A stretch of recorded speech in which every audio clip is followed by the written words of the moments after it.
Alright, what's going on? Today we are doing, or right now, we are doing FOI Task D. This is the final FOI task that I have to record. So we're going to get right into it and get her done. So I have my lesson plans over here. I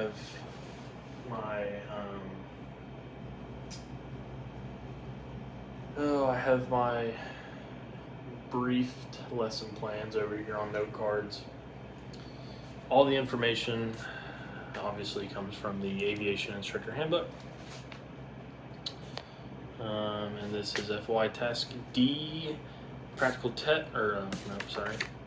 Student Evaluation Assessment and Testing.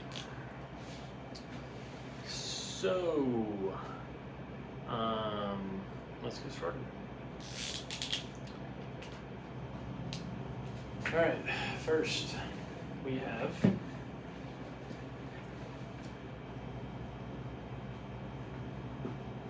purpose of assessment. So what is the purpose of an assessment? Well, it is to test the student, to try to gain an understanding of how well they have learned and how well they are retaining taught material. That is the main purpose. However, there is we'll call it a side purpose. It also gives the instructor valuable information of how well they are performing. So if a student isn't performing well, they're not retaining a whole lot of information, they're just not doing super great overall, well, you can't immediately put on the blame. You also have to reflect yourself a little bit. Are you effectively teaching the material? Essentially, the result of the assessment also comes back on the instructor. If the student did good on the assessment, then the instructor is they're teaching well. If they didn't do good, and vice versa. So it kind of serves two main purposes to assess the performance of the student, but also the performance of the instructor.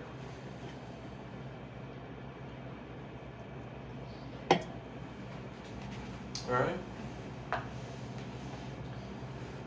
So now we have characteristics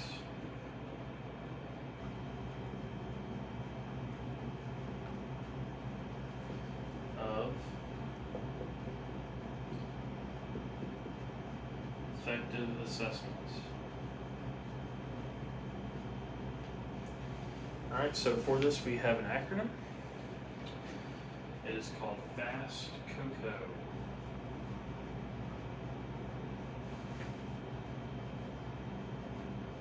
I'm going to go ahead and list them out. We'll go back and talk about it. So first we have flexible, acceptable, specific, thoughtful, comprehensive, organized, constructive, and objective. Alright, so those are our 8 characteristics of effective assessments. So first we have flexible. What do we mean by saying it is flexible? Well, that's a good question. So it should adapt to the student's current level, so where they're at, and adapted to their learning style, kind of how they are.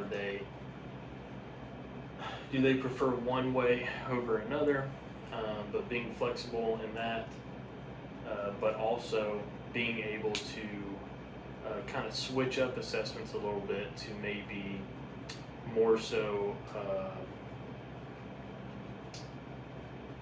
appeal to the student.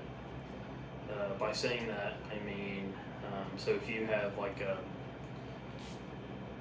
student who is just starting out, you need to assess them at a lower standard than a pre-check grad student, which makes sense. Next, we have acceptable. So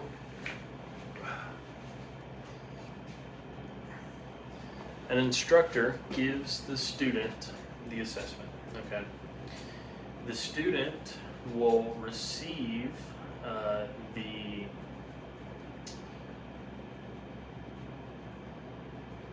let's see, what's the word I'm looking for? They will receive the outcome of that assessment. So the instructor gives that to the student.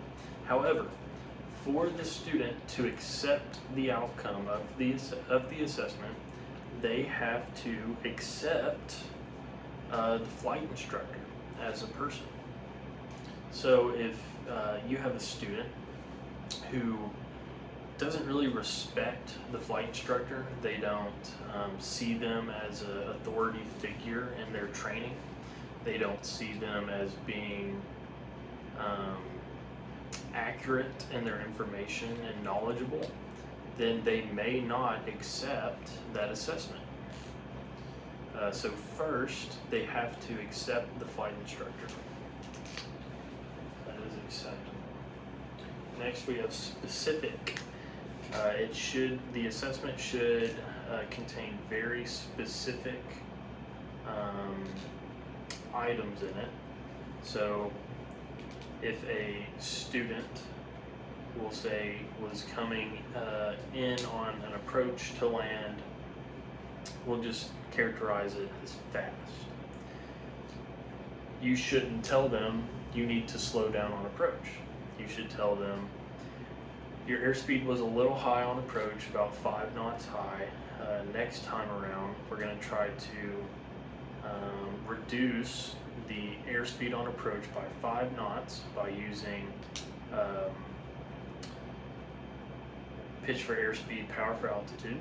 So we're going to reduce our approach speed by 5 knots using our pitch to get closer to approach. That would be a more specific item on an assessment.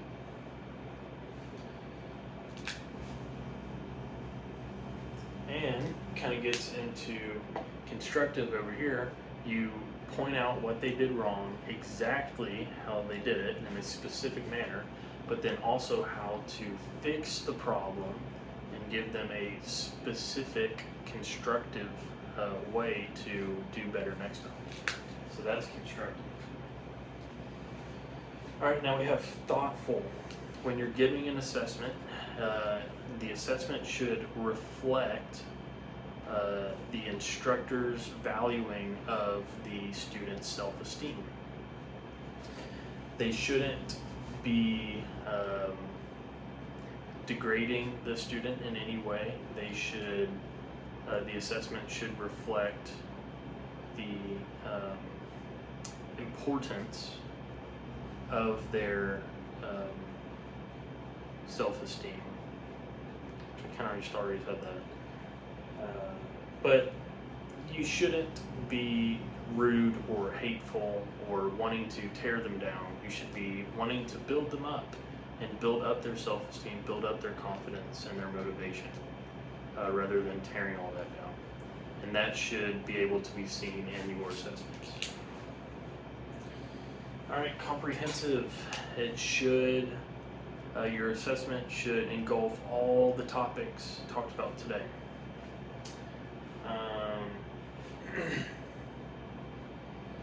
It should, that's pretty much it. Like everything you went over, you should address. There's no reason to have the student perform a skill or perform an action and then just not tell them anything about how they did. You know, it's kind of just a waste of time. All right, organized. you should present the assessment in an organized manner. So typically, the best way to do it is going to be in chronological order. So just replaying the flight, talking about all the different things we did, all the maneuvers. You could also do it by like category of maneuvers. So if you want to talk about all the takeoff and landings first, and then move to ground reference, and then move to stalls, you could do it that way, but just in a way that's logical and makes sense and is easy to follow. And then lastly, we have objective. So the assessment should be based purely on performance and should not include any biases. So you shouldn't allow your biases to affect the assessment as a whole. All right, and that is our FAST COCO. Characteristics of effective assessment. And let's make sure I didn't miss anything. We're good.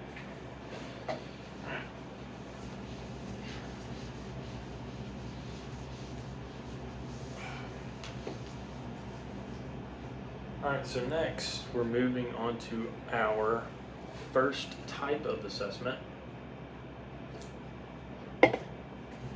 which is a traditional assessment.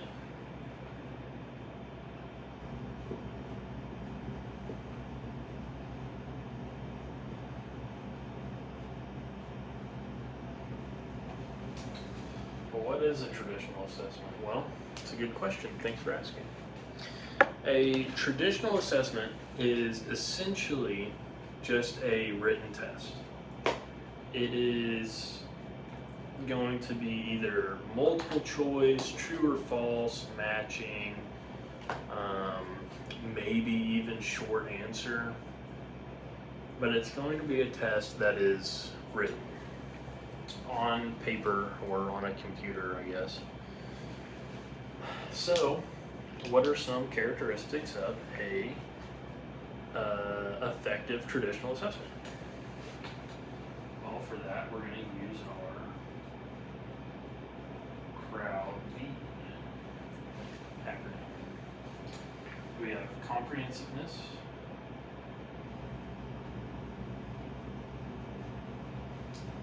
reliability, objectiveness, usability,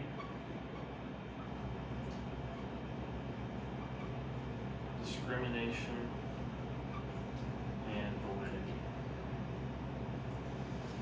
Alright, so starting off, comprehensiveness. So the test needs to be comprehensive. It's basically referring to how well, or not how well, how wholly, as in WHOLLY, does it test the subject? So does it test a lot of things about the topic or just a few things? How well does it encompass the entire idea? Next, we have reliability. So reliability is referring to the test's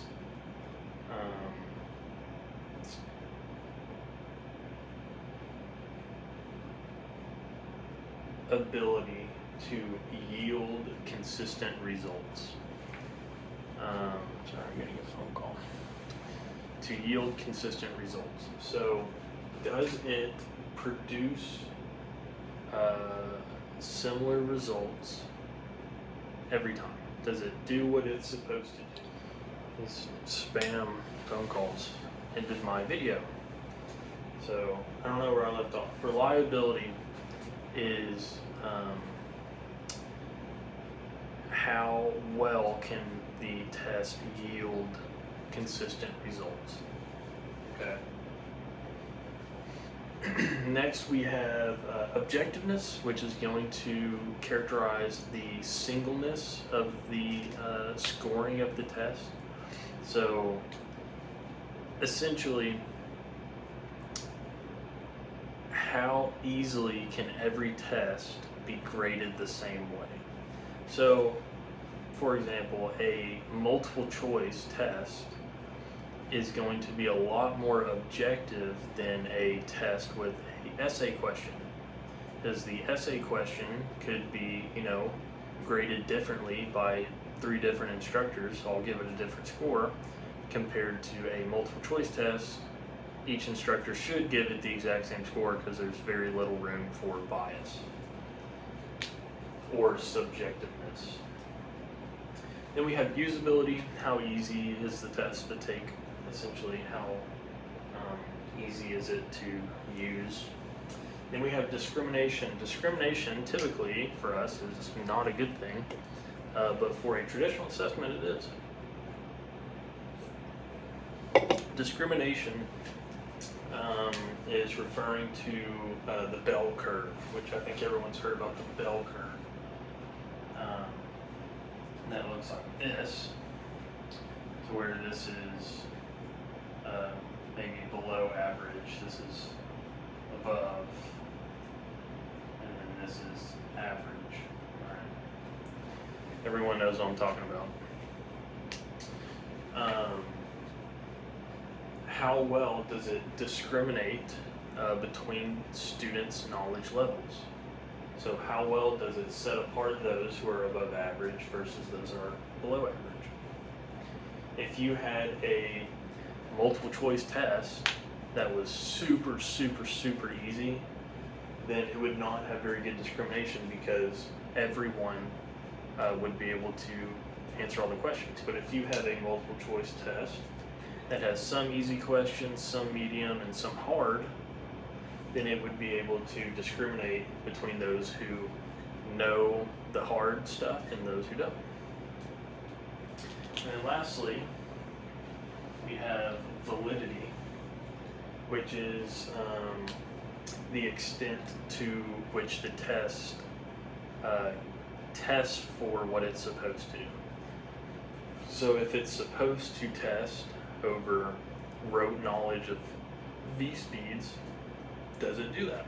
Does it accomplish that goal? Alright, so that's traditional assessments. Alright, next we have another type of assessment, which is authentic assessments.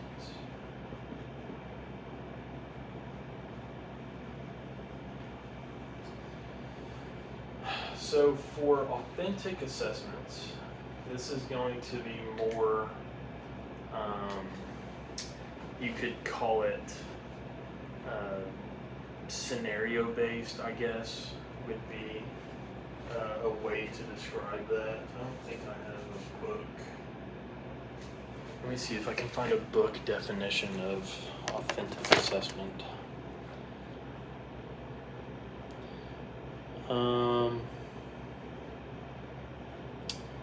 It's a learner-centered assessment where the student leads, or where the instructor leads the student through a collaborative critique.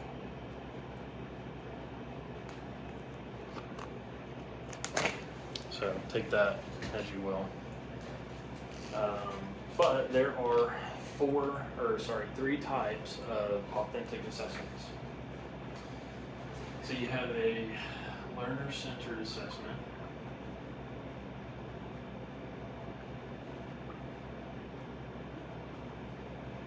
And we'll just start here. So for the learner-centered assessment, you have 4 steps. They all start with R. So you have replay, reconstruct, reflect, and redirect. So we are going to give the scenario of a post-flight evaluation. And you're giving a learner-centered assessment. So what you want to do first for replay, you want to verbally replay the flight or just one procedure or one maneuver. Replay it from start to finish. Okay. At that point, we want to reconstruct what happened. So what did we do? What actions did we take? What results came from those actions? And then in the future, what different actions could we take that would yield a different and better result? From then, we want to reflect. So we want to give meaning to the perceptions that the student had during the procedure. So what did they feel? What did they sense?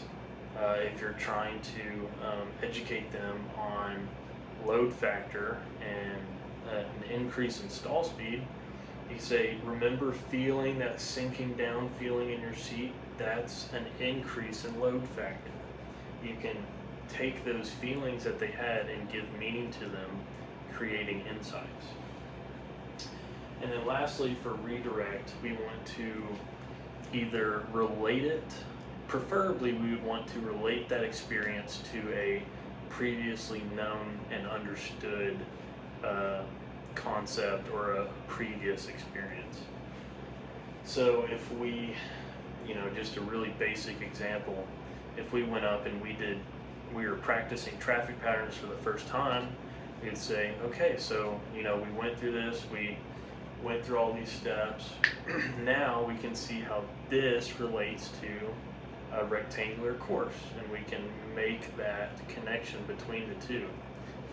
Again, making more insights. All right, so that's the first type. Then we have maneuver / procedure grades. So for this, I have a chart that the FAA uses, and I will show that to you now. If you can see it, you might not be able to see it, but essentially you have your maneuvers, and then you have the performance. So at what degree did they perform that maneuver? So were they in the describe phase, the explain phase, the practice, or the perform? So it goes all the way from just being able to describe the maneuver to be able to execute the maneuver to ACS standards without assistance. And it kind of just gives them a firm understanding of where they're at versus where they need to be. And then our last authentic assessment is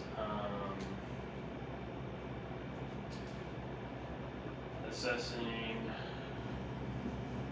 risk management skills. So for this, there's 3 levels of risk management. So there's the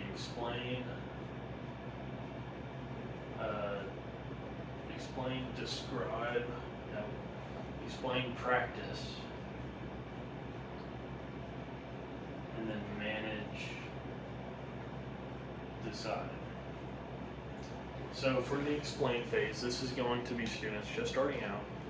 They're able to identify a few hazards and the risks associated with those, and just being able to explain why they might be hazardous or why they might affect our decisions going forward. For practice, the student is able to identify more and more of those hazards, but then also using the risk management processes like the use of ADM and whatever checklist or acronyms, and being able to categorize those and avoid them essentially, or mitigate those risks. And then lastly, we have the manage the side, which they should reach this point prior to their solo cross country. But they have the ability to identify all the hazards and the risk associated, and being able to properly categorize and mitigate those to the best extent that we can. Through the explain and practice phase, some instructor coaching will be required. They'll need help along the way. But for them to reach the manage decide phase, they should be able to do it by themselves. So those are the 3 authentic assessments. And for these 2, you would obviously use them in an assessment format, sitting down with the student and kind of explaining where they're at.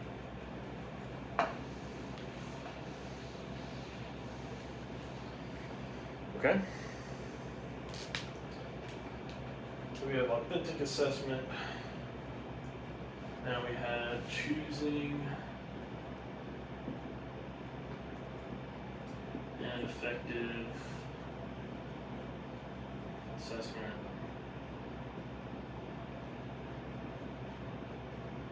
method. So this one always kind of confused me. I feel like the handbook does not do a great job of explaining this, but I'm going to describe it to the best of my ability. So there's 4 steps in choosing an effective assessment method. For that, I kind of made my own acronym, DLED. So we have determine level of learning objective, list indicators of desired behaviors, establish criterion objectives, and then develop criterion referenced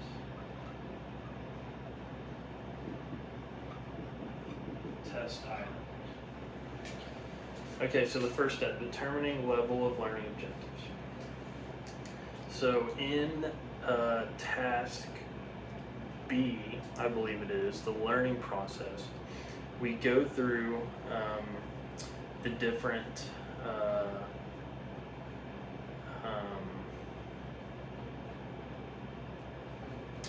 let's see, what is that called? The different areas of knowledge. So we have the cognitive, the associative, and the psychomotor.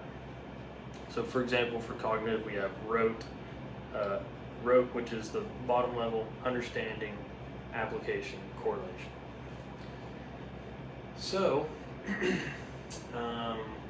for this example, we'll say that the level of learning that we want to achieve, and we're gonna talk about V speeds, okay? We're gonna talk about VY and VX specifically.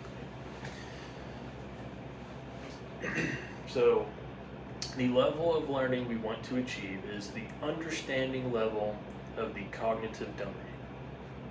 All right, we want to achieve understanding of VY and VX, okay?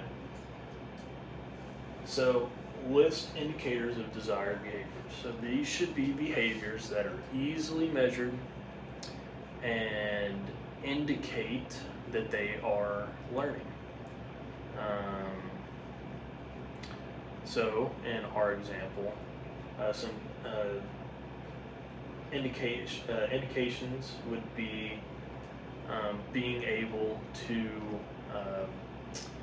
have the rote knowledge of what the speed actually is. So VY is 75, and then what that means. What does VY mean?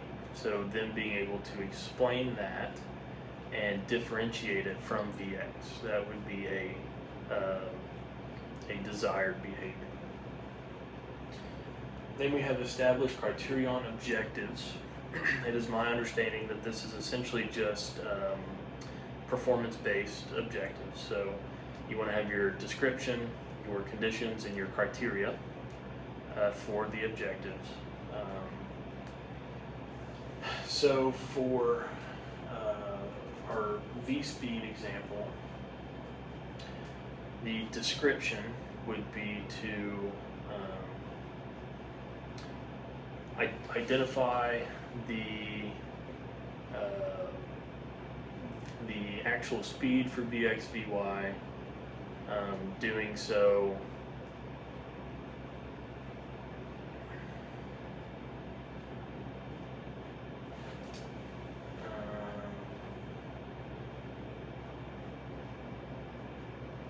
the criteria would be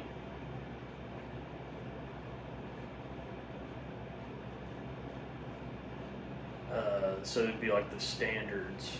So doing so with minimal confusion, I guess, and scoring at least a 70 on a written test over the V-speeds.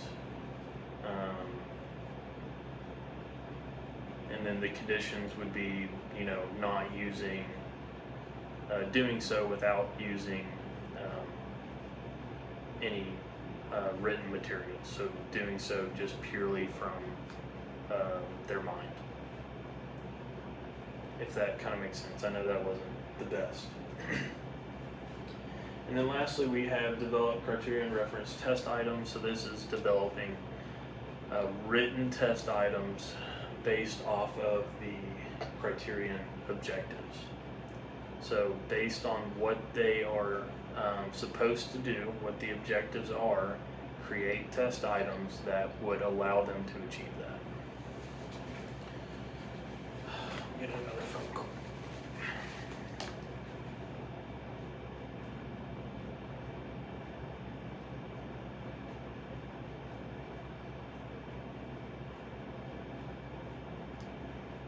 Sorry, I keep on getting weather alert phone calls, so I stopped my recording.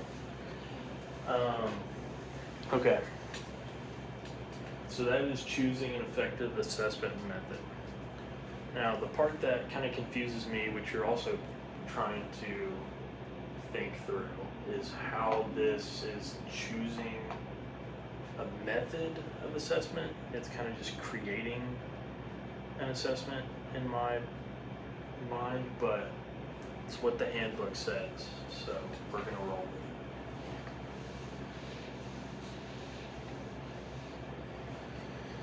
Okay. Next, purposes and types of critiques.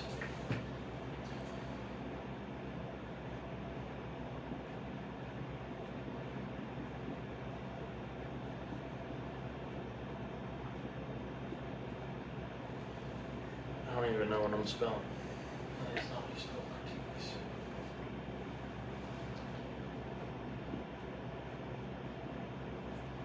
So far we've been talking about assessments, or AKA an evaluation, which is a measurement of performance based on a set, based off of a series of set standards. Okay. For a critique, it's going to be much more of, we'll call it recommendations of how to improve performance. So starting off in the student's training for a private pilot student, they are going to benefit much more off of constructive critiques on how to improve rather than pure assessment based off of standards. Because if you go up to a pre-solo student and you're like, yeah, your maneuvers weren't great, you were outside of ACS standards, you were outside of your altitude limit, you can improve it by doing this and this and that. When in reality, you should approach them and just say, hey, I've noticed whenever you're flying, you're doing this, maybe you're choking up too much on the yoke during your steep turns. Just let it down a little bit, giving them more of a constructive critique, less than, or more so than a pure evaluation of how they did.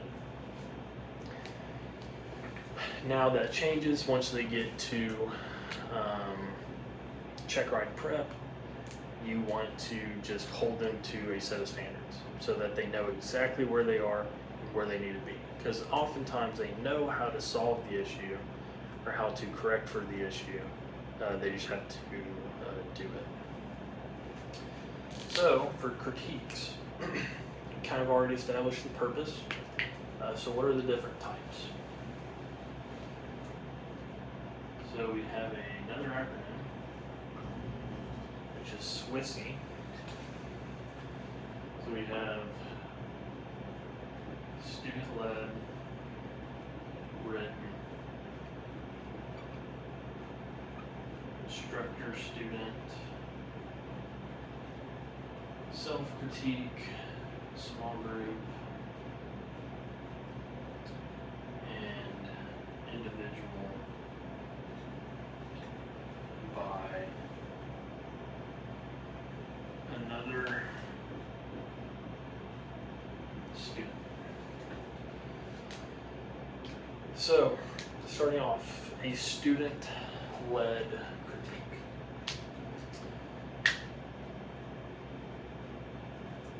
A student-led critique is going to be a group critique over a performance led by a student. It is the, I guess it'd be the student going through and leading the group critique. This could either be with instructor like conditions, or it could just be purely by the student. But it essentially allows everyone to kind of chime in on their critique of a performance and what they think could be better about it. Then we have written. So a written critique is going to be either on paper or like online, essentially. The benefits with the written critique is that you can do it in the airplane. So as an instructor, you should be writing things down based on what the student is doing.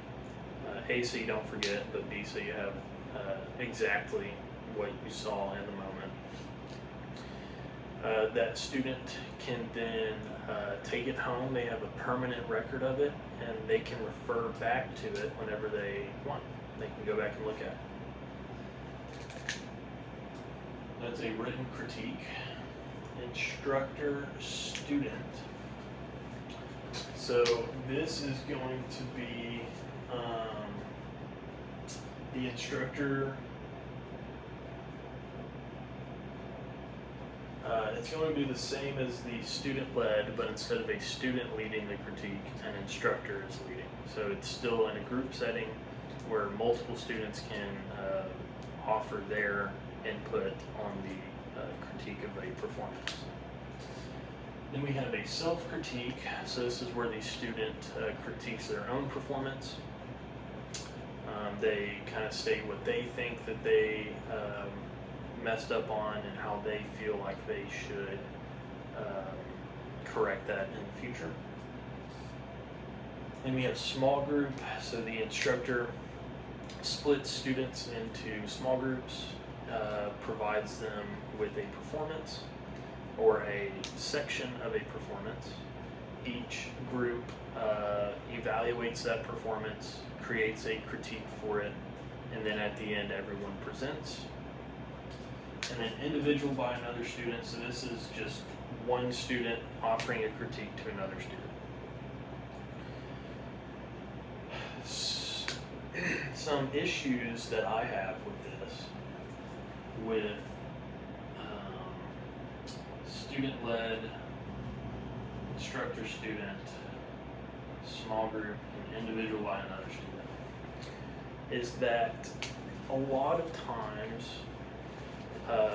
especially if you're using a critique or a performance of a student who is there, they will be not very receptive to the critiques because it's coming from another student. Like, if you're on the same level as someone else, you'll be much less inclined to receive that critique than if it came from a, we'll say, someone at a superior level, aka like an instructor down to a student. So that's one of the main problems. Also, students may or may not know what they're talking about.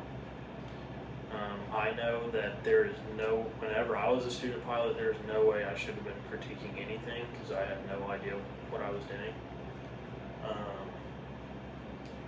So there's that. I personally, I hate to say it because these are recommended by the FAA, I would stay away from anything that involves a student critiquing another student.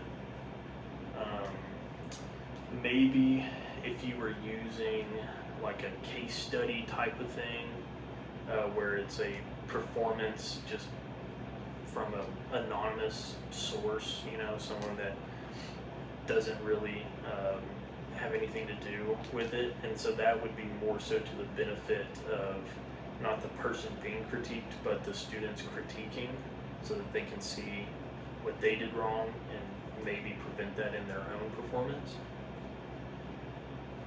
But I definitely would not put a student out in front of everyone and have them critique them.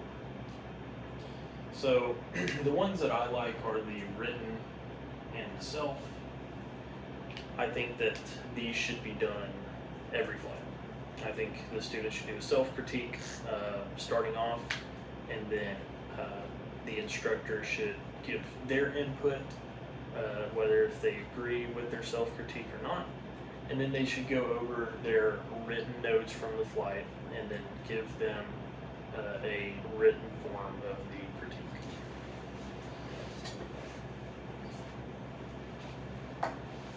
That is critiques.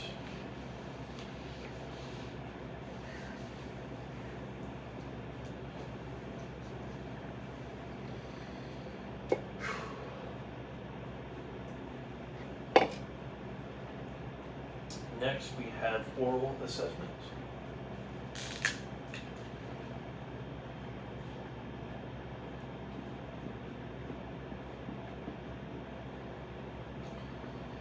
So an oral assessment is, you can think about it exactly like a check ride oral exam, or the ground portion of a check ride. It is assessing a student's knowledge and you could say a skill set based off of the use of questioning. So using questions, whether it be open-ended or not, to kind of see where the student is at for the knowledge or skill that is being discussed. So, because it is so heavily based on questions, we should establish what creates an effective question.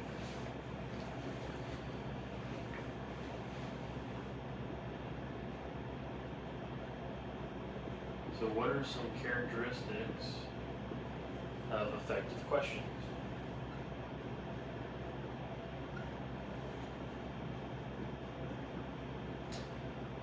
Well, A, they should be clear and definite.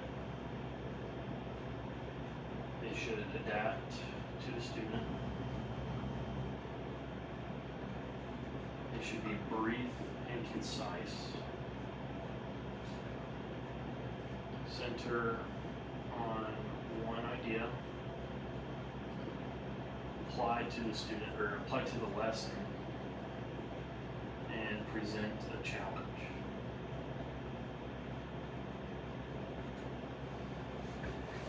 So clear and definite questions should be clear and definite. There shouldn't be any question in the student's mind on what is being asked. It should be straightforward, to the point. They should know what information is being requested of them. I've had instructors in the past who are really bad at this, because as an instructor, you know kind of what you want them to say, but it's your job to get them to know what you want them to say. If you just give them an super open-ended question, like, all right, so what do we do here? When you're just like doing some general activity, it's just so broad that 99% of the time they're not going to know what you're asking them. So they have to know kind of what is being requested of them. And that can be really frustrating for the student too, because if that's all you ask is these super open-ended questions that you have no idea what they're talking about, you're consistently going to get those questions wrong as a student, which is, it can be very frustrating. Next, adapt to the student. So kind of like we were talking about before, with characteristics of effective assessments, it should adapt to their skill level. It should adapt to their knowledge base. So obviously not asking them questions about stuff that they haven't learned. But also you can relate questions to their interest. So if you know that they're really passionate about cars and you're talking about piston engines, you can make that connection by, maybe asking them the question, so like, how does a car engine differ, or how does an airplane engine differ from a car? So that they are, more interested in the topic, and they'll be much more inclined to answer and motivated to answer. Next, we have brief and concise. You don't want a super long, drawn-out question that has all these different factors to it, and it should be to the point, okay? Shouldn't be an essay question when you're giving an oral exam. This should be short answer. Center on one idea. It's kind of also, these two are pretty similar, but you don't want it to be long and drawn out where it's got this kind of idea, but then it shifts to this idea, and then you also kind of got to bring in this idea into it to answer it fully. It should be based on one concept, one idea. Applied to the lesson. It shouldn't just be something random. If you're doing a lesson on ground reference maneuvers, in the middle of the flight, don't be asking them about steep turns. Doesn't make any sense. And then lastly, present a challenge. If you are constantly giving layups to students, you're not going to be able to assess them very well, because at the end of the day, our goal is to see how well they are learning. So if we don't give them questions that challenge them and make them think and use every bit of knowledge that they have, we don't know how well they're learning if we're just giving them easy questions.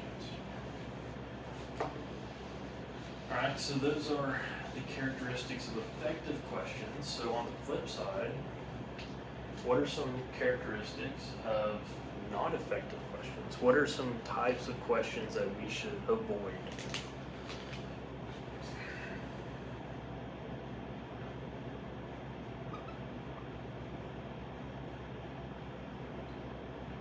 Questions to avoid.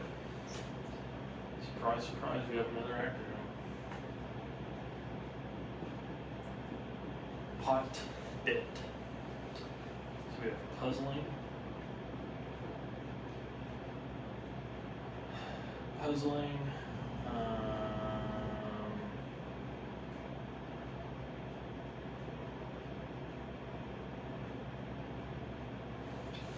Can't remember yet. Oversize. Oversize, toss up, bewilderment, irrelevant, and trick. So puzzling questions, what's a puzzling question? Well, we talked for effective questions, we talked about having it center on one idea, having it be brief and concise. So a puzzling question would be the opposite of that. Something that has so many different areas to it, factors to it, that at the end of the question you have no idea what's being asked of you. You don't know what you're actually being asked about. So it's just a question that just causes overall confusion. Then we have oversize. This is going to be a question that's super broad, like I was talking about before. An example of this would be, what is the first thing that we want to do before we fly? Well, are you talking about the first thing I do when I get to the airport? The first thing I do when I get to the airplane? Is it the first thing I do when I wake up? Am I going to take a shower? Is that the answer? You have to be more specific. So, say you get to the airport, you walk out to the airplane, what's the first thing you're going to do? Even then, you could say there's multiple correct answers. You could say, perform a pre-flight. You could say, well, let's check the fuel first, just to see if we need to get the fuel truck out here, because that's going to take a little bit. You could say, I'm going to check for the airworthiness documents. There's a lot of things that you could answer that are going to be technically correct. So being real narrow and specific for your question. You want to avoid oversize. Toss-up questions. So this is a question that has multiple correct answers.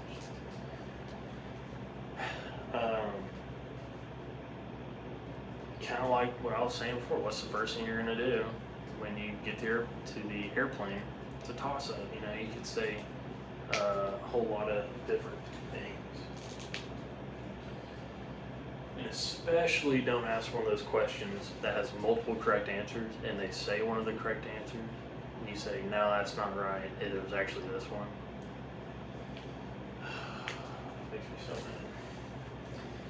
Bewilderment. A question that is just so outlandish that technically applies, but is just so out there that it an example, you're talking about aerodynamics and the instructor asks the student, so knowing what you know about aerodynamics, if we put a Cessna 172 on the moon, how would it react? I don't know. Questions like that you want to avoid. Irrelevant questions that don't apply, that don't apply to the lesson we talked about before. And then trick questions. So this is questions that either don't have a correct answer or purposefully misleading. These can increase frustration for sure, especially if you do a lot of them. So this could be y'all know what a trick question is. Okay, so that's oral assessments.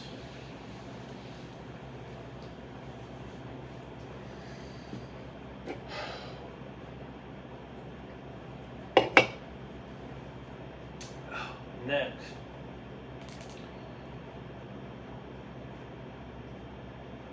we have assessing student pilot ability. his last topic.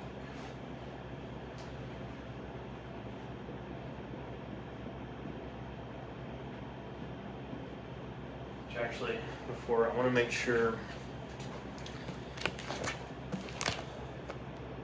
Okay, I just have your assessment of pilot ability, so we'll go with that.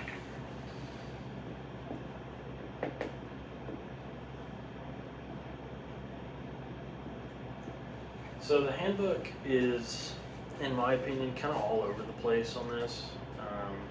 I'm going to include everything it talks about, but it's kind of just sporadic, I would call it. But I have an acronym for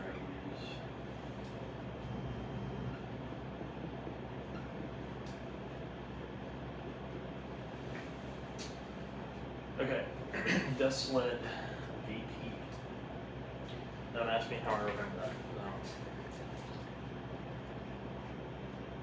Okay, so first we have demonstration or demonstrated ability. We should say demo ability. Demonstration of ability. So this is talking about your actual ability to fly the airplane. How well can you complete these maneuvers? How well can you complete these skills? It's going to be based upon established standards, and then also adapted to the student's level. Then we have eval post-flight. So post-flight evaluation is super important. Kind of like I was saying before, after every flight, I would do a, depending on the level of the student, I would either do the self-critique and a written critique, or if they are getting closer to check ride, their standards are meaning a little bit more to them, I would do a full collaborative evaluation of them. More so either an authentic, probably an authentic assessment or a traditional assessment in order to give them their evaluation. Okay, then we have supervision. Or wait, no, sorry. That is one of them, but it's not the next one. So solo flight. So on their solo flight,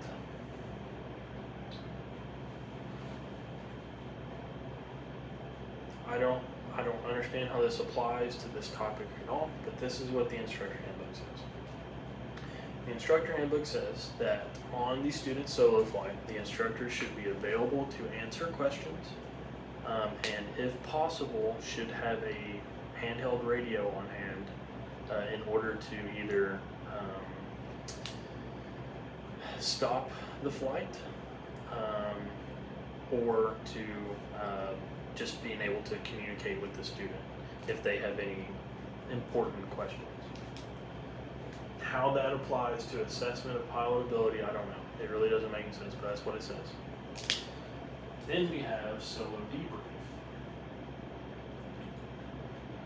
After the solo flight of the student, you should immediately, before you do the cutting of the shirt, before you do all the pictures and whatnot, you should sit down with them and debrief the flight.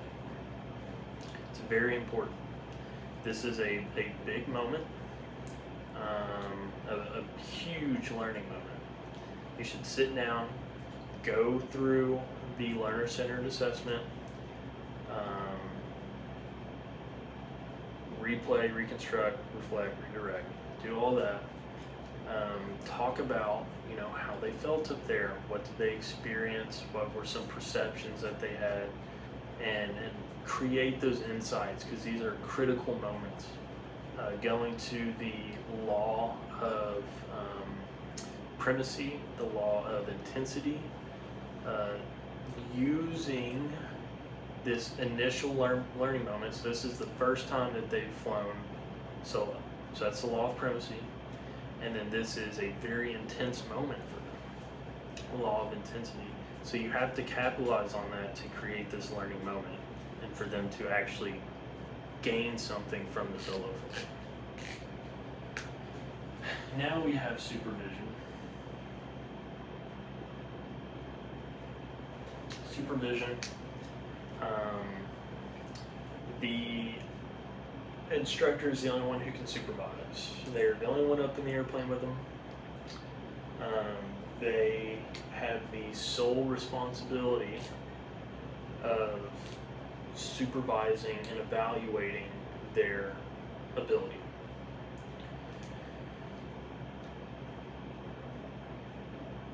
For this, yes, you are watching over them and making sure that they don't make any mistakes that would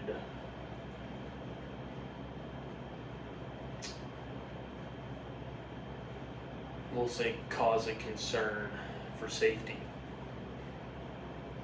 You are watching for that. However, whenever they make an error, it's important to allow them to have that error play out. If it's safe, allow the error to play out and watch and evaluate how they handle that error, which will kind of tell you, how well do they understand what's going on, what is their knowledge base like.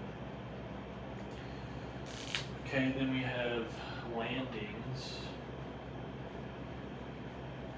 So ensuring that before solo flight they are fully proficient on takeoff and landings. Another thing that I don't know if instructors think about, so I'm not an instructor, but go rounds, making sure that they are proficient in actually doing them and proficient on knowing when to do a go round. The last thing you want is a student on their first solo porpoising down the runway. They have to know when to go around.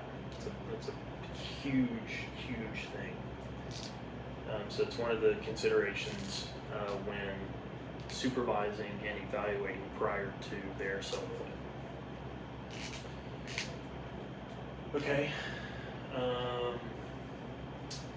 Then we have errors.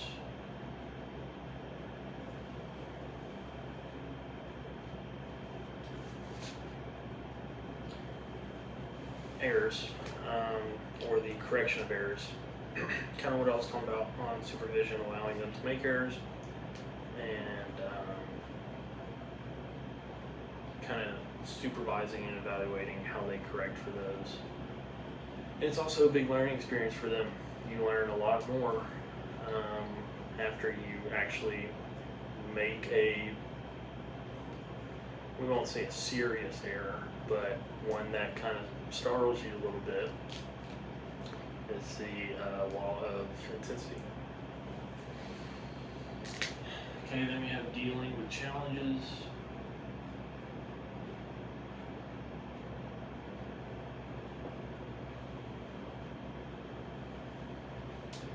So, ensuring that the student can handle all of the normal challenges that may arise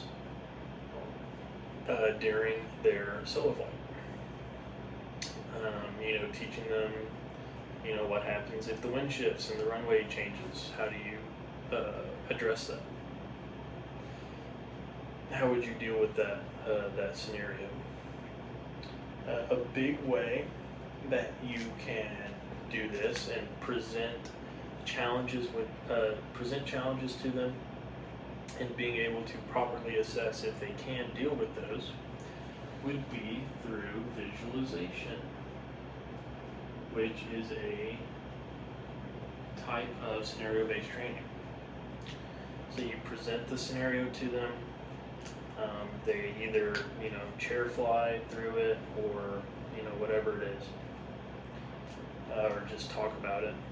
But you present the scenario, they kind of walk you through what they would do, their thought processes, and tell you how they would deal with that challenge. And if that is an appropriate way to deal with it, then they're good to go. But if it's not, then you got some more work to do.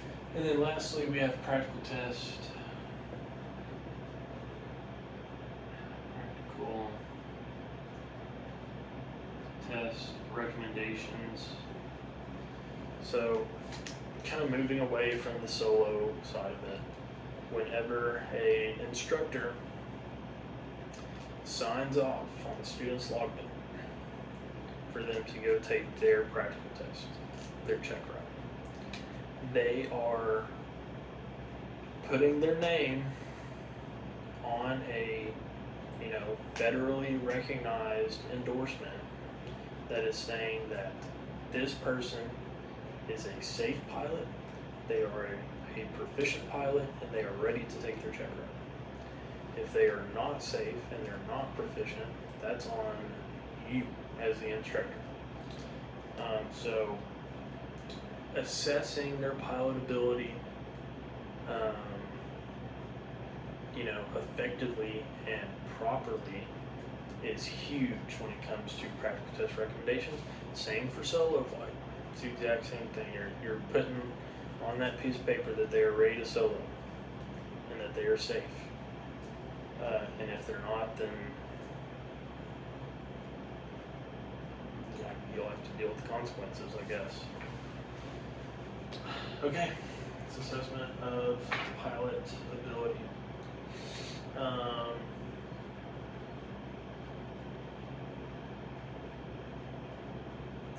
Making sure I didn't skip over anything.